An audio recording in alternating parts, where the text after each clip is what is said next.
Hello दोस्तों, नमस्कार। मैं नीतीश चंद्रा आप लोगों के समक्ष एक बार फिर उपस्थित हूं करंट अफेयर्स के सेट नंबर 9 के साथ। और यह सेट नंबर 9 है करंट अफेयर्स के रुक्मिणी प्रकाशन की पुस्तक 28 नवंबर तक जो अपडेटेड है। और ये 28 नवंबर तक अपडेटेड करंट अफेयर्स के रुक्मिणी प्रकाशन के पुस्तक के सेट नंबर 9 के 20 मजेदार और महत्वपूर्ण प्रश्नों पर चर्चा करेंगे आज।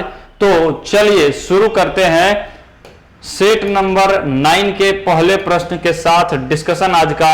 और आज का पहला प्रश्न है, इसरो साल 2025 में किस ग्रह पर अंतरिक्ष मिशन शुरू करने की योजना बना रहा है।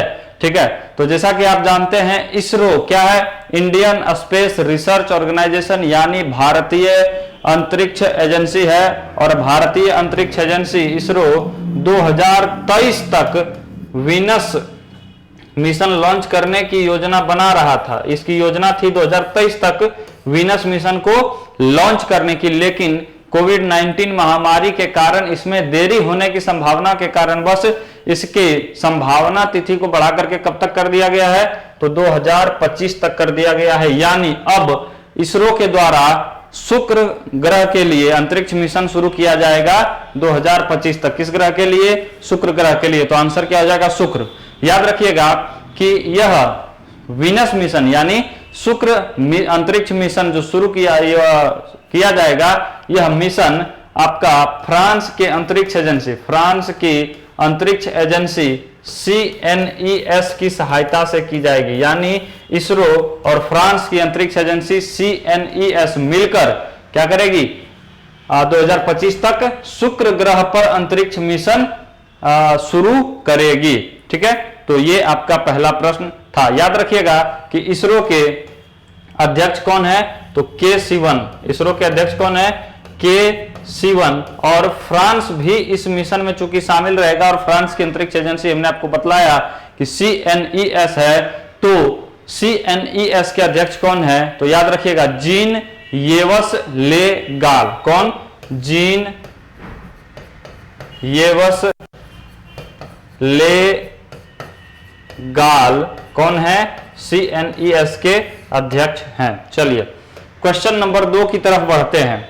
चूंकि आप लोगों का कई बार ये रिक्वेस्ट रहा है और कई बार आप लोगों ने लिखा भी है कमेंट में कि जल्दी से खत्म किया जाए और थोड़ा फास्ट किया जाए, तो एकदम टू द पॉइंट बात करते हुए हम लोग इसको कम से कम समय में ज्यादा से ज्यादा इंफॉर्मेशन आपको देने का प्रयास करेंगे। तो चलिए क्वेश्चन नंबर 2 पर बात कर लेते हैं। क्वेश्चन नंबर 2 है हमारा, कौन सा खिलाड़ी IPL के 2 मैचों में शतक लगाने वाला पहला खिलाड़ी बना है। ठीक है, तो शतक तो कई खिलाड़ियों ने IPL में लगाया है, लेकिन लगातार 2 शतकों की बात हो रही है। किस शतक की बात हो रही है? लगातार शतकों की बात हो रही है। और लगातार IPL के 2 मैचों में शतक लगाने की बात करें तो अब तक का ऐसा पहला खिलाड़ी होने का रिकॉर्ड शिखर धवन ने हासिल किया। किसने? शिखर धवन ने हासिल किया। और शिखर धवन ने दिल्ली कैपिटल्स की ओर से खेलते हुए 2020 के IPL में यह सम्मान हासिल किया, यह रिकॉर्ड अपने नाम किया। और 2020 में वह लगातार 4 बार शून्य पर भी आउट होने वाले बल्लेबाज बने हैं। यानी 2020 के IPL की अगर केवल बात करें तो सबसे अधिक बार शून्य पर आउट होने वाला और सबसे अधिक शतक मारने वाला बल्लेबाज कौन हुआ? शिखर धवन। और पूरे IPL इतिहास में कह रहा है कि IPL के अब तक के 13वें संस्करण तक में सबसे लगातार 2 बार शतक बनाने वाला बल्लेबाज कौन बना? तो शिखर धवन। शिखर धवन दिल्ली कैपिटल्स के लिए खेल रहे थे। हार्दिक पांड्या याद रखिएगा, ये मुंबई इंडियंस के लिए खेल रहे थे। डेविड वार्नर ये सनराइजर्स हैदराबाद के लिए खेल रहे थे। और एरॉन फिंच ये RCB यानी रॉयल चैलेंजर्स बेंगलुरु की टीम से खेल रहे थे। IPL के इतिहास में बात कर लें तो IPL में अब तक सबसे ज्यादा शतक लगाने वाला बल्लेबाज क्रिस गेल है, जिन्होंने क्या किया, कुल मिलाकर के अब तक 6 शतक लगाया है। IPL के इतिहास में सबसे अधिक शतक लगाने का रिकॉर्ड क्रिस गेल के नाम है, जो 6 शतक का रिकॉर्ड है। चलिए क्वेश्चन नंबर 3 की तरफ बढ़ते हैं। सभी के लिए पर्यावरण एवं सामाजिक न्याय, यह थीम किस दिवस का है जो 2020 में मनाया गया? ठीक है, तो सभी के लिए पर्यावरण एवं सामाजिक न्याय, यह किस दिवस का थीम है? 2020 में मनाया गया। तो ये गरीबी उन्मूलन दिवस किसका है? अंतर्राष्ट्रीय गरीबी उन्मूलन दिवस की थीम है। क्या है थीम?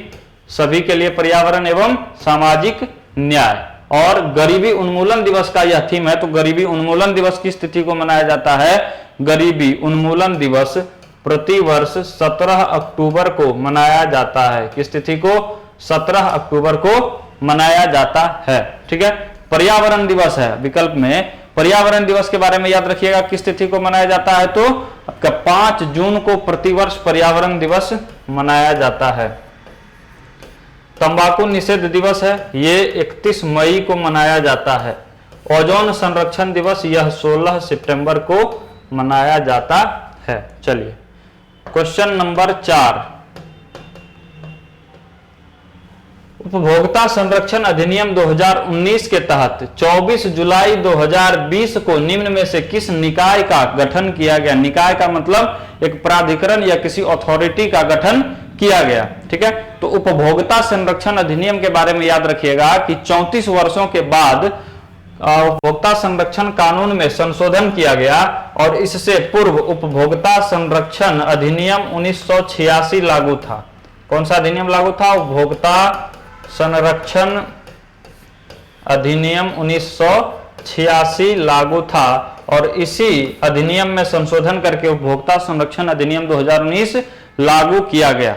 इस अधिनियम को 20 जुलाई 2020 से लागू कर दिया गया। इस अधिनियम को कब से लागू कर दिया गया? 20 जुलाई 2020 से लागू कर दिया गया और इस नए अधिनियम की धारा 10 के तहत, इस नए अधिनियम के धारा 10 के तहत, याद रखिएगा यह भी महत्वपूर्ण फैक्ट है आपके लिए, धारा 10 के तहत किस निकाय का गठन किया गया? तो केंद्रीय उपभोक्ता संरक्षण प्राधिकरण का गठन किया गया।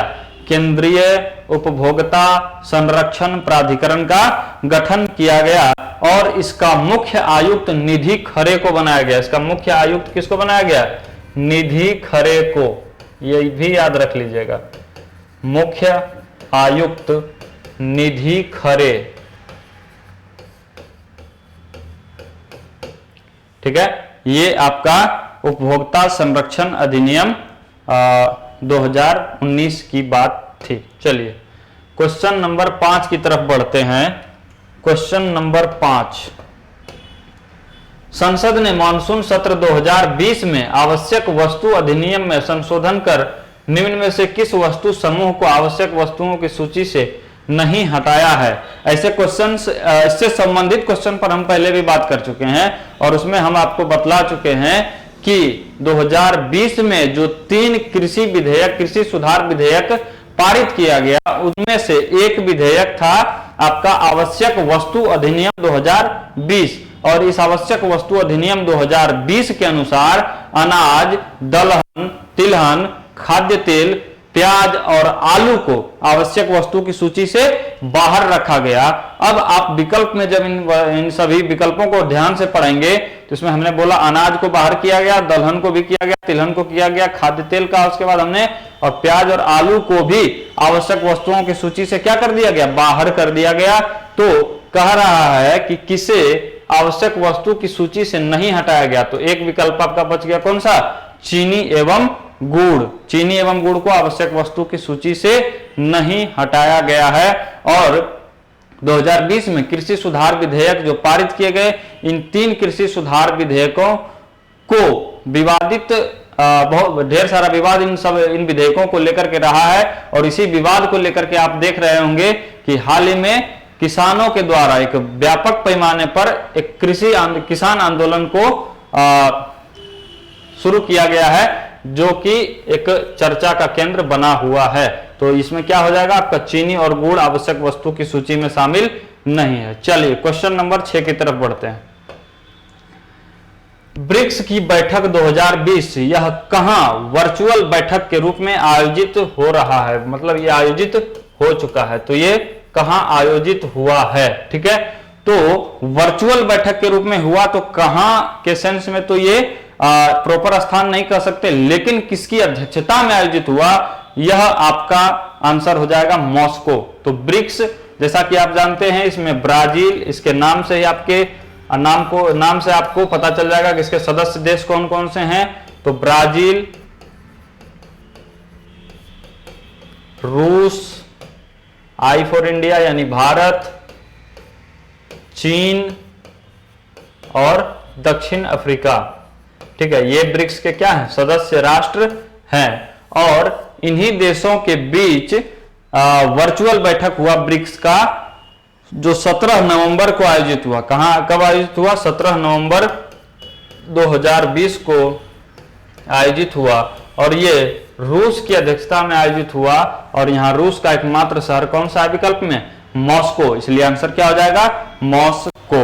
ठीक है, 21 से 22 नवंबर को भारत और G20 का भी शिखर सम्मेलन हुआ आपका वर्चुअल रूप में, जिसमें कि भारत और चीन भागीदार रहा। और उसमें भी भारत के प्रधानमंत्री नरेंद्र मोदी और चीन के राष्ट्रपति शी जिनपिंग के बीच वार्ता हुई। और ऐसे समय में वार्ता हुई जब भारत और चीन के बीच LAC के क्षेत्र में गहमा गहमी का माहौल बना हुआ है। ठीक है, चलिए अगले क्वेश्चन की तरफ बढ़ते हैं। क्वेश्चन नंबर 7, अंतरराष्ट्रीय क्रिकेट में एक कप्तान के तौर पर सर्वाधिक छक्का लगाने वाला बल्लेबाज कौन है? ठीक है, तो याद रखिएगा कि आपके विकल्प के अनुसार इसमें 3 कप्तान विकल्प है। ठीक है, और सबसे अधिक छक्का लगाने का रिकॉर्ड जो था वह महेंद्र सिंह धोनी के नाम था। मैं क्या बोल रहा हूं कि महेंद्र सिंह धोनी के नाम यह रिकॉर्ड था, लेकिन वर्तमान में इयान मॉर्गन ने यह रिकॉर्ड अपने नाम स्थापित किया है। याद रखेंगे आप कि धोनी के नाम अंतरराष्ट्रीय क्रिकेट में 211 छक्के लगाने का रिकॉर्ड था। कितना छक्का? 211 छक्के लगाने का रिकॉर्ड था। लेकिन कुछ महीने पूर्व ही आयरलैंड के खिलाफ वनडे मैच में इयान मॉर्गन ने 4 छक्के लगाए और 212 छक्के अपने नाम कर लिए अंतरराष्ट्रीय क्रिकेट में। कितने छक्के? 212। और इसी के साथ उन्होंने महेंद्र सिंह धोनी का यह रिकॉर्ड तोड़कर अंतरराष्ट्रीय क्रिकेट में कप्तान के तौर पर सबसे अधिक छक्के लगाने का रिकॉर्ड अपने नाम कर लिया। और इयान मॉर्गन के नाम अब कितने छक्के हैं? तो 212 छक्के हैं। और ये उपलब्धि इन्होंने किस देश के साथ खेलते हुए किया? तो आयरलैंड के साथ वनडे सीरीज के दौरान इन्होंने यह उपलब्धि हासिल की। ठीक है, महेंद्र सिंह धोनी भारत के पूर्व कप्तान थे, Kane Williamson New Zealand cricket team के कप्तान हैं और इयान मॉर्गन आपके इंग्लैंड क्रिकेट टीम के कप्तान हैं। चलिए क्वेश्चन नंबर 8, कौन सी संस्था 2020 में अपनी 75वीं वर्षगांठ मना रहा है? पहले भी ऐसे प्रश्न पर हम बात कर चुके हैं और इससे रिलेटेड कई बातें हमने आपको बतलाई है। तो याद रखिएगा कि 2020 में किस संगठन की 75वीं वर्षगांठ मनाई गई? तो यूएनओ की स्थापना 24 अक्टूबर कब हुई थी? 24 अक्टूबर 1945 ईस्वी को हुई थी। इसलिए प्रत्येक वर्ष 24 अक्टूबर को यूएन स्थापना दिवस भी मनाया जाता है। क्या मनाया जाता है? यूएन स्थापना दिवस भी मनाया जाता है। और जब इस हिसाब से आप देखेंगे कि 1945 में इसका गठन हुआ था और ये 2020 है, तो 75 वर्ष पूरे हुए हैं यूएनओ के स्थापना के। यूएनओ की स्थापना के 75 वर्ष पूरे हुए हैं। और इस यूएनओ के 75वें सत्र की अध्यक्षता, यूएन के 75वें सत्र की अध्यक्षता, ये क्वेश्चन आपको पूछा जाएगा कहीं ना कहीं। 75वें सत्र की अध्यक्षता किसने की? अध्यक्षता किसने की? तो ये याद रखिएगा, वोल्कन बोजकिर ने। किसने? वोल्कन बोजकिर ने यह अध्यक्षता की। और ये कहां के रहने वाले हैं? तो तुर्की के रहने वाले हैं। ठीक है, चलिए अगले क्वेश्चन की तरफ बढ़ते हैं। क्वेश्चन नंबर 9,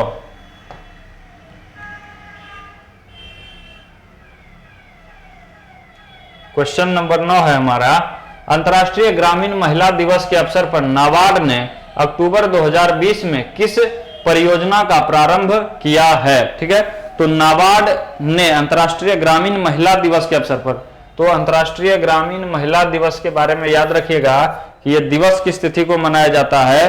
तो अंतर्राष्ट्रीय ग्रामीण महिला दिवस प्रतिवर्ष 15 अक्टूबर को मनाया जाता है। किस तिथि को? 15 अक्टूबर को मनाया जाता है। और इसी दिवस के अवसर पर यानी 15 अक्टूबर 2020 को नाबार्ड के अध्यक्ष के बारे में याद रखिएगा, गोविंद राजू चिंटूला।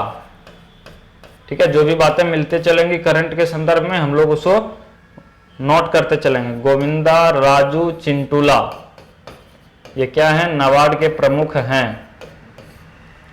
ठीक है, तो नाबार्ड ने अक्टूबर 2020 में किस तिथि को? 15 अक्टूबर को, ये हमने आपको बतलाया। किस परियोजना का अभियान शुरुआत किया है? तो माई पैड माई राइट। किस परियोजना का? माई पैड माई राइट का। और इस माई पैड माई राइट के शुरू करने का पर्पस है कि ग्रामीण क्षेत्रों में भी महिलाएं सैनिटरी पैड के निर्माण में आत्मनिर्भर हो सके, उस क्षेत्र में सशक्त हो सके और अन्य महिलाओं को भी उस सैनिटरी पैड से संबंधित बातों के प्रति जागरूक करे और उसके निर्माण के प्रति भी जागरूक करें। ठीक है, तो ये अंतर्राष्ट्रीय ग्रामीण महिला दिवस के अवसर पर माई पैड माई राइट अभियान शुरू किया किसने? नाबार्ड ने। चलिए question number 10, world economic outlook की रिपोर्ट के अनुसार अंतर्राष्ट्रीय मुद्रा कोष ने भारतीय अर्थव्यवस्था के वित्त वर्ष 2021-22 में भारत का जीडीपी दर कितना रहने का अनुमान व्यक्त किया है। ठीक है, तो वर्ल्ड इकोनॉमिक आउटलुक के रिपोर्ट के आधार पर आईएमएफ ने वर्ष 2021-22 के लिए पूछा जा रहा है। कब के लिए? 21-22 के लिए। तो याद रखिएगा कि भारत का जीडीपी दर 8.8% रहने का अनुमान व्यक्त किया है। कब के लिए? 2021-22 सेशन के लिए। लेकिन जब 2020-21 के सेशन की बात करें तो पहले 4.5 था, लेकिन अब इसे माइनस 4.5 था और इसे अब -10.3 अनुमान व्यक्त के रूप में अनुमान व्यक्त किया है। किस सत्र के लिए? तो यह है आपका 2020-21 के सत्र के लिए। क्या है जीडीपी का अनुमान भारत के लिए? -4.5 से -10.3 कर दिया है आईएमएफ ने, जबकि 21-22 के लिए कितना है? 8.8% है। ठीक है, और आईएमएफ के बारे में आप जानते हैं, इसका पूर्ण रूप होता है आपका इंटरनेशनल मॉनेटरी फंड, अंतर्राष्ट्रीय मुद्रा कोष। ठीक है, चलिए बढ़ते हैं अगले क्वेश्चन की तरफ। क्वेश्चन नंबर 11, एडीबी ने भारत के किस राज्य को जल आपूर्ति के लिए 300 मिलियन डॉलर का ऋण मंजूर किया है? कितने मिलियन डॉलर का? 300 मिलियन डॉलर का। आप जान रहे होंगे कि भारत के अधिकांश राज्यों में और भारत सरकार का भी एक महत्वाकांक्षी योजना है जल जीवन मिशन। ठीक है, तो इसके तहत भारत सरकार के कई राज्यों के द्वारा, राज्य सरकारों के द्वारा भी यह प्रयत्न किया जा रहा है कि हर एक घर तक स्वच्छ जल पहुंचाया जा सके, जो कि आपके सतत विकास लक्ष्य का भी एक अहम पॉइंट है ये। ठीक है, तो इस दृष्टिकोण से एडीबी यानी एशियाई विकास बैंक ने, किसने? एशियाई विकास बैंक ने 300 मिलियन डॉलर का, कितना? 300 मिलियन डॉलर का ऋण मंजूर किया। किस राज्य के लिए? तो राजस्थान के लिए। ठीक है, और राजस्थान के मुख्यमंत्री अशोक गहलोत हैं, राज्यपाल कलराज मिश्रा हैं। और आपका पूरे राज्यों में जल आपूर्ति कर देने वाला पहला राज्य गोवा बना है। जल आपूर्ति से संबंधित, जल जीवन मिशन से संबंधित प्रश्नों के संदर्भ में आप यह एक महत्वपूर्ण बात याद रखेंगे कि जल जीवन मिशन के तहत प्रत्येक घरों को जल पहुंचाने वाला पहला राज्य कौन बना है? तो गोवा बना है। ठीक है, चलिए अगले क्वेश्चन पर बात करते हैं। क्वेश्चन नंबर 12, भारत का प्रथम उन्नत विनिर्माण हब की स्थापना विश्व आर्थिक मंच और गाइडेंस की सहायता से अक्टूबर 2020 में कहां किया जा रहा है? प्रथम उन्नत विनिर्माण हब यानी एडवांस मैन्युफैक्चरिंग हब की स्थापना विश्व आर्थिक मंच और किसकी सहायता से? गाइडेंस की सहायता से की जा रही है। और यह आपके भारत के तमिलनाडु राज्य में की जा रही है। कहां की जा रही है? भारत के तमिलनाडु राज्य में की जा रही है। ठीक है, चलिए क्वेश्चन नंबर 13 की तरफ बढ़ते हैं। किचन्स ऑफ ग्रेटिट्यूड के लेखक कौन हैं? किचन्स ऑफ ग्रेटिट्यूड पुस्तक है और इस पुस्तक पर 2016 में एक फिल्म भी बन चुकी है जिसके डायरेक्टर विकास खन्ना है और इस पुस्तक के लेखक भी विकास खन्ना ही है। किचन्स ऑफ ग्रेटिट्यूड के लेखक भी कौन है? विकास खन्ना है। आपके विकल्प में दिख रहा है आनंद बासु और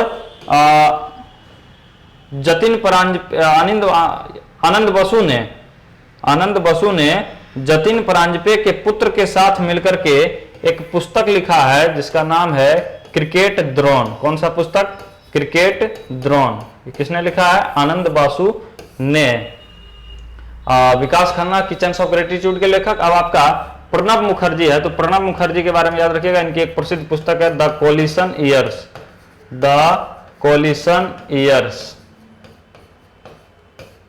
ठीक है, चलिए अगले क्वेश्चन की तरफ बढ़ते हैं। क्वेश्चन नंबर 14, कोरोना का इलाज के लिए रोबोट भारती क्या होगा? कोरोना के इलाज के लिए रोबोट भारती को कहां प्रयोग में लाया जा रहा है? ठीक है, तो आप जान रहे हैं कि कोरोना महामारी के दौरान कोविड-19 बीमारी का जो प्रसार हुआ यह एक भयावह संक्रमण का दौर था और इस संक्रमण के दौर में डॉक्टर हो या नर्स हो सभी को सोशल डिस्टेंसिंग में रहने की आवश्यकता थी। इसी दृष्टिकोण से कई राज्यों ने रोबोटिक प्रक्रिया के द्वारा उपचार को आसान बनाया और दोस्त की भांति रोबोट्स मरीजों की सहायता कर सके, ऐसे कई रोबोट्स की सहायता भी ली गई। तो ऐसे ही आपका एक रोबोट भारती का प्रयोग किया गया छत्तीसगढ़ राज्य के द्वारा। किसके द्वारा? छत्तीसगढ़ राज्य के द्वारा रोबोट भारती को प्रयोग में लाया गया, जो मरीजों को सही समय पर दवाई देने और उसकी देखभाल करने, उसका ब्लड प्रेशर मापने वगैरह के लिए इस उपयोग में लाया जाता था और डॉक्टर दूर से बैठकर इसकी निगरानी कर सकते थे। ठीक है, इसके अलावा याद रखिएगा एक और रोबोट मित्रा को नोएडा के क्षेत्र में इसी प्रकार के कोविड-19 संबंधित मरीजों की देखभाल के लिए उपयोग में लाया गया था। कौन सा robot? Mitra. Question number 15, make small strong अभियान को किस कंपनी ने लॉन्च किया? ठीक है, मेक स्मॉल स्ट्रॉन्ग अभियान गूगल के द्वारा लॉन्च किया गया। किसके द्वारा? गूगल के द्वारा। गूगल के सीईओ याद रखिएगा कौन है? सुंदर पिचाई। गूगल के सीईओ सुंदर पिचाई है और गूगल ने मेक स्मॉल स्ट्रॉन्ग अभियान शुरू किया। इसका पर्पस यह है, इसका थीम यह है कि कोविड-19 महामारी के दौरान वैसे छोटे व्यवसायी जो पुनः अपने बिजनेस को, अपने व्यापार को क्या करना चाहते हैं? पुनर्जीवित करना चाहते हैं, वैसे व्यापारियों को बढ़ावा देने के लिए गूगल ने मेक स्मॉल स्ट्रॉन्ग अभियान की शुरुआत की। किस लिए? छोटे व्यापारियों को अपने व्यापार को पुनर्जीवित करने हेतु गूगल के द्वारा प्रोत्साहन अभियान के रूप में मेक स्मॉल स्ट्रॉन्ग अभियान को शुरू किया गया। ठीक है, आपका फेसबुक है विकल्प में। फेसबुक के प्रमुख कौन है? Mark Zuckerberg.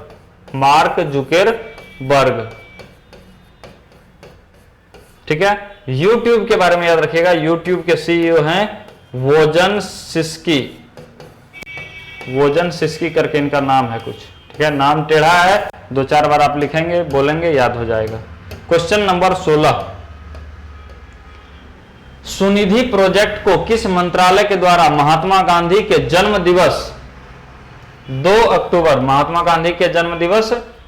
अक्टूबर 2020 से प्रारंभ किया गया है? ठीक है, तो सुनिधि प्रोजेक्ट, कौन सा प्रोजेक्ट?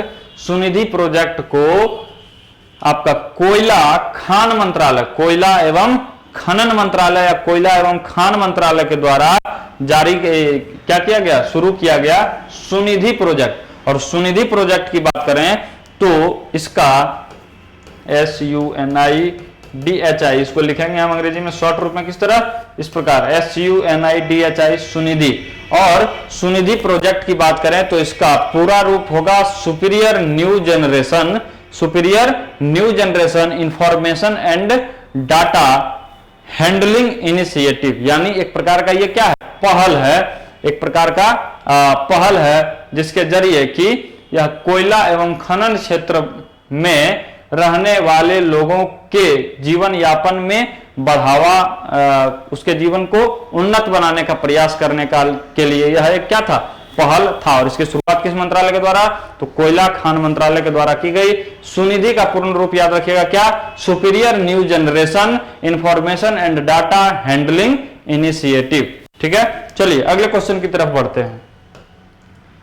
क्वेश्चन नंबर 17, किस पहली भारतीय वेब सीरीज ने इंटरनेशनल एमी अवार्ड जीता है।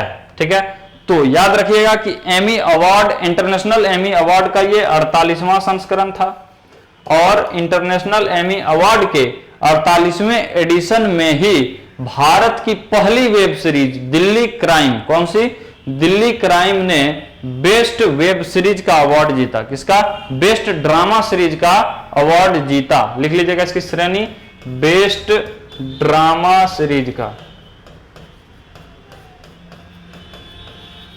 बेस्ट ड्रामा सीरीज का अवार्ड जीता किसने, दिल्ली क्राइम नामक वेब सीरीज ने। और ये इंटरनेशनल एमी अवार्ड का कैमा संस्करण था, तो 48वां संस्करण था।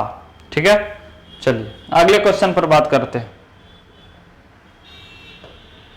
क्वेश्चन नंबर 18, हाल ही में चर्चा में रहे वागीर क्या है, वागीर क्या है, जिसे नवंबर 2020 में लॉन्च किया गया है। ठीक है, तो वागीर के बारे में याद रखिएगा, ये 5वीं स्कॉर्पिन श्रेणी की, 5वीं स्कॉर्पिन श्रेणी की क्या है, पनडुब्बी है। वागीर क्या है, 5वीं स्कॉर्पिन श्रेणी, ये याद रखिएगा, महत्वपूर्ण है, 5वीं स्कॉर्पिन श्रेणी, 5वीं स्कॉर्पिन श्रेणी की पनडुब्बी है। और कलवरी श्रेणी की यह 6 जहाजों में से एक जहाज है। कलवरी श्रेणी की 6 जहाजों में भी यह क्या है, शामिल है। कलवरी श्रेणी के 6 पनडुब्बी में शामिल है, के 6 पनडुब्बी में से एक है। कौन, आपका वागीर। ठीक है, और इसे मुंबई स्थित मझगांव डॉकयार्ड में क्या किया गया, नौसेना को समर्पित किया गया। कहां, मझगांव में, मझगांव, मझगांव कहां है, तो मुंबई स्थित मझगांव डॉकयार्ड में इसे क्या किया गया, नौसेना को समर्पित किया गया। ठीक है, चलिए क्वेश्चन नंबर 19 की तरफ बढ़ते हैं। क्वेश्चन नंबर 19 है, यूएनओ के रिपोर्ट के आधार पर किस देश से 9 मिलियन लोगों के विस्थापन का खतरा है। तो 9 मिलियन मतलब 90 लाख लोगों के विस्थापन का खतरा है। और यूएन के संदर्भ के, यूएन के रिपोर्ट की बात करें तो यूएन ने इथोपिया में, कहा, इथोपिया में यह विस्थापन का खतरा बतलाया है। ठीक है, और इथोपिया की राजधानी की बात करें तो इथोपिया की राजधानी अदिस अबाबा है। कहां है, अदिस अबाबा। अजरबैजान की बात करें तो अजरबैजान की राजधानी, आपके विकल्प में है अजरबैजान भी, और अजरबैजान की राजधानी कहां है, तो बाकू है। अजरबैजान की राजधानी बाकू। आर्मेनिया की राजधानी येरेवान है। और आपका एक और विकल्प जो है सूडान, सूडान की राजधानी खार्तूम है। ठीक है, देश की राजधानी और मुद्रा पर भी आपको ध्यान देना चाहिए, क्योंकि इससे कई क्वेश्चंस पूछे जाते हैं। हाल ही में 6 तारीख को हुई संपन्न परीक्षा बिहार इन्फोर्समेंट एसआई की, ईएसआई की हुई परीक्षा में आपके राजधानी से, देशों की राजधानी से 2 क्वेश्चन पूछा गया था, जिसमें फिजी की राजधानी और आपके चिली की राजधानी पूछा गया था। उसके अलावा इजराइल की मुद्रा पूछी गई थी। तो ये छोटे छोटे प्रश्न होते हैं जो कई बार आपको पूछ लिए जाते हैं, और नहीं आप अगर बना पाते हैं इन प्रश्नों को तो आपको इसका मलाल रह जाता है। तो आपको इसका अफसोस ना हो, इसलिए इन छोटी छोटी बातों को साथ साथ जहां कहीं भी मिले उसे पढ़ते चलें और दोहराते चलें।